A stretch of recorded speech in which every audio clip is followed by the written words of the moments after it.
like to introduce Dr. Eric Rightmire, who's going to talk about common shoulder problems. Hello, so I'm filling in for Dr. Stanwood. He is the shoulder and elbow specialist. There's a lot of overlap between what he and I do, so I've been tapped to give this talk, so bear with me. It's going to be about the top 5 reasons of causes of shoulder pain, so we're working our way down from the neck to the hand eventually. So Dr. Stanwood's background, he was raised in the Midwest, I believe in a cornfield by farm animals. He was immediately recruited to Loyola because of his unique background, to the surprise of his barnyard critter friends. And then ultimately went to Loyola for his residency, and then Columbia for a fellowship in shoulder, elbow, and sports, so all seriousness. So he is a member of the American Shoulder and Elbow Surgeons, which is a pretty exclusive group here in the US.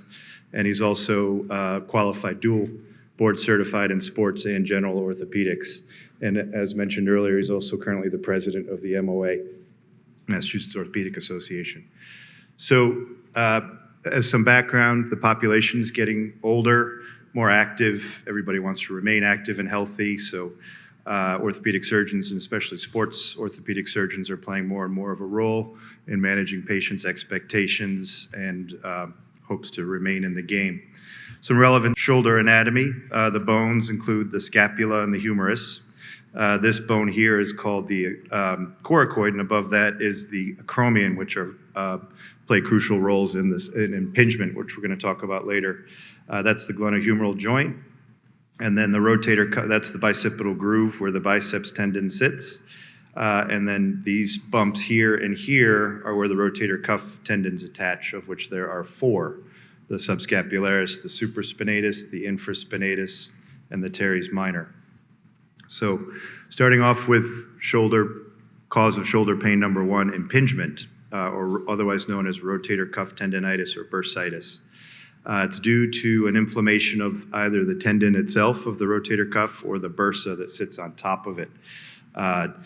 First-line treatments include anti-inflammatories to reduce inflammation, including anti-inflammatory medications or injections such as cortisone. And then it's very important to address the weakness that develops in the rotator cuff as a result of this.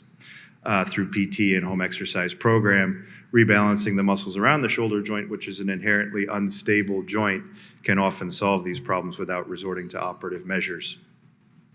The key to success of non-operative treatment is a motivated, compliant patient who's willing to go through weeks of physical therapy and home exercises to strengthen up that cuff, and also potentially avoiding activities that can induce some of these symptoms. So when you have a patient who can do this, the likelihood of avoiding surgery is pretty high. When these measures fail, reasons for why they may fail is there may be a rotator cuff tear. This is a picture of a rotator cuff tear on the MRI, so you can see the end of the tendon here, and this should be attached over here on the flat portion of the greater tuberosity. What that slide was explaining before is the rotator cuff, if it's a complete tear, those often will need surgery. If it's an acute tear, like a traumatic tear where someone fell with their arm outstretched and had pain and then comes to your office and can't lift their arm, those usually require pretty urgent surgery because the results are better if you fix them sooner. The more chronic tears sometimes can be managed conservatively and often do require surgery as well, although the timing is not as urgent.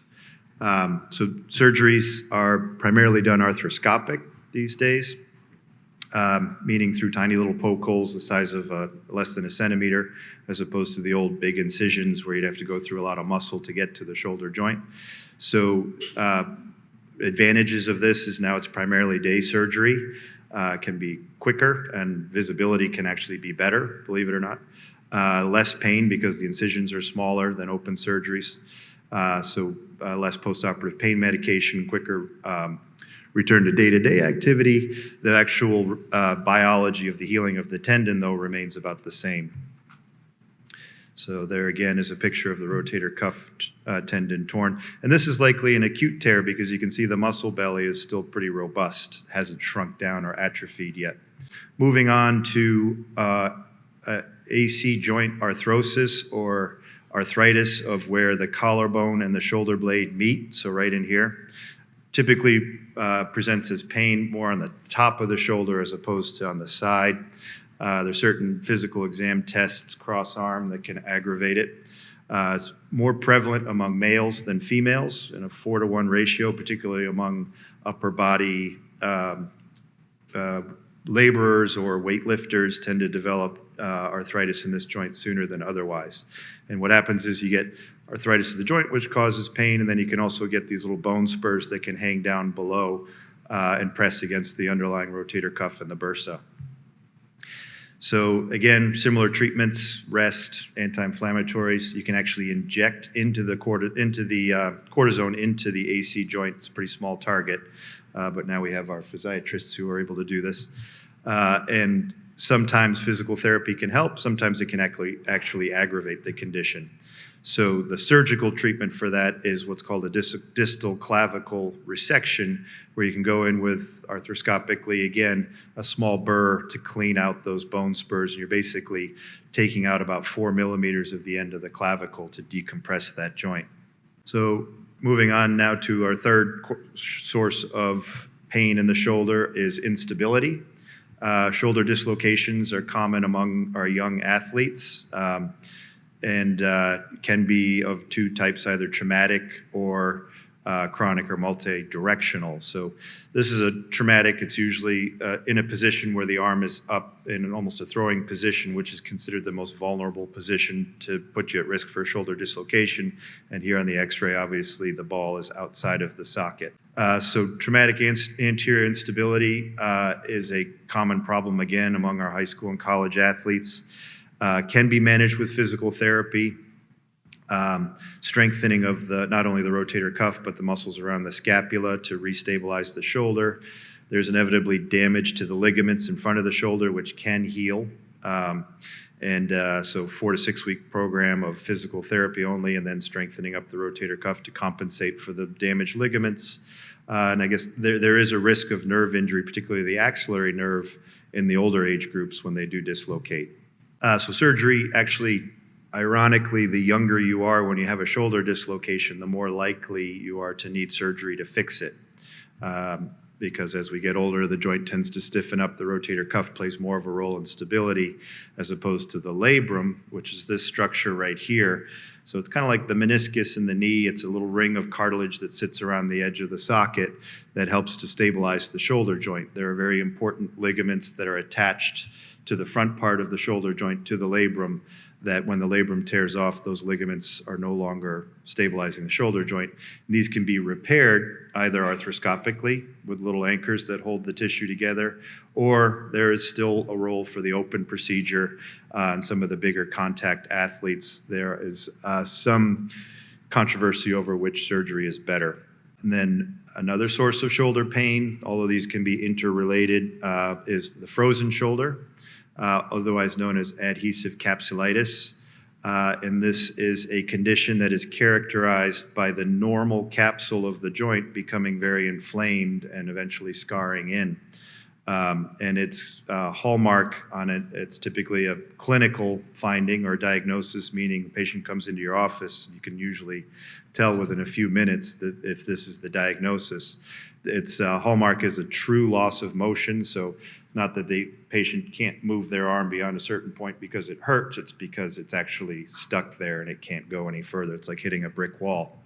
And any attempt to push it further than that causes significant pain.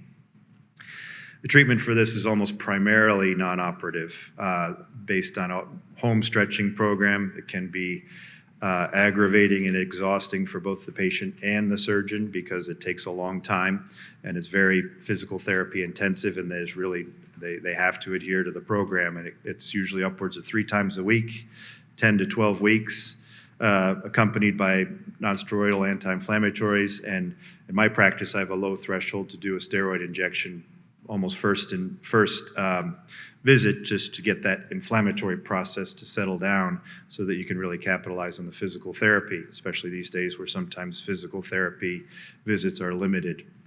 Like I said, it's a clinical diagnosis. We do get x-rays to make sure that it's not arthritis, but MRIs are rarely necessary to make the diagnosis.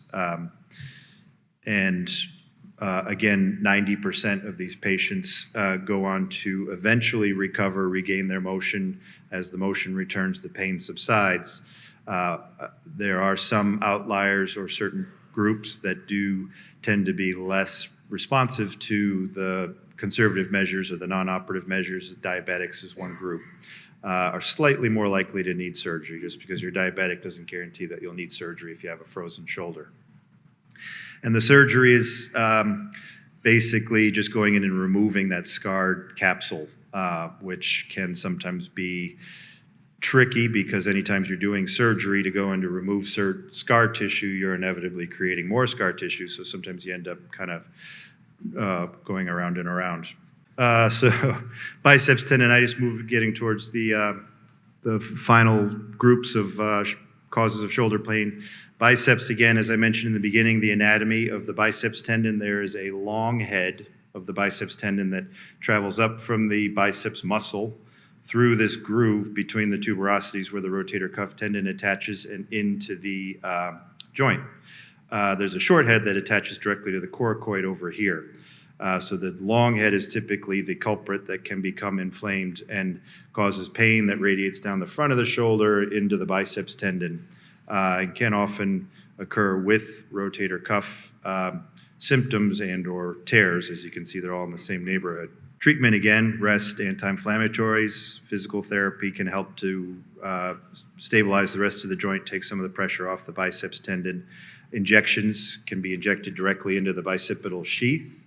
If these fail, then the next step is surgery to do what's called either a biceps tenotomy or a tenodesis. So both are basically entail removing the long head of the biceps tendon. Like I said, you still have the short head that maintains the function of the tendon. So even if you cut the tendon, the function still remains, but what you end up is with what we call a Popeye muscle or a deformity where the muscle bulges a little bit in the arm and looks a little different than the other one if you stare in the mirror.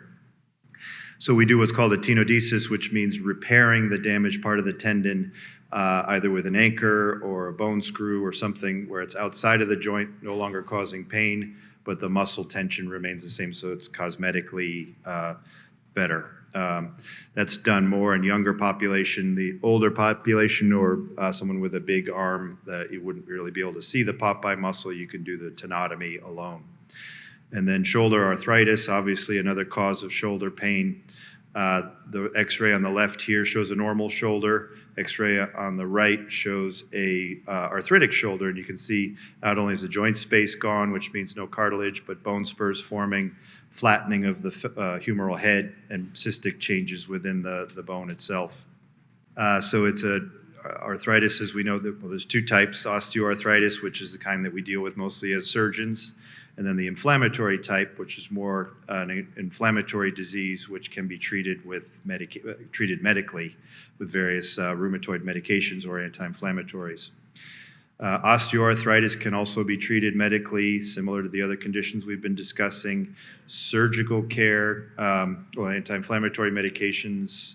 There are newer ones such as Celebrex that don't provide, if you're treating chronic pain, don't have the same complications of chronic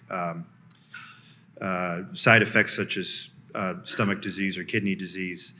Viscosupplementation, pretty well known to work in the knee, tends not to work in the shoulder for a variety of reasons. And then the end stage or final solution for a damaged shoulder joint like a knee or a hip is a joint replacement. So what this does is remove all the damaged part of the joint, the cartilage that's worn out, gets removed completely and replaced with a prosthetic, varying combinations of metal and plastic, essentially. And this eliminates the joint pain, increases mobility, and these can be, the newer designs are lasting longer and longer due to better materials and better anatomical qualities. And the idea is to relieve pain, improve mobility so that quality of life improves. And these technologies are always getting better. less invasive, smaller incisions. Here's an example of a resurfacing without the stem that goes down the humeral head shaft, which can often result in quicker recovery. So I believe that's it. You can tell Dr. Stanwood's come a long way from the barnyard. So.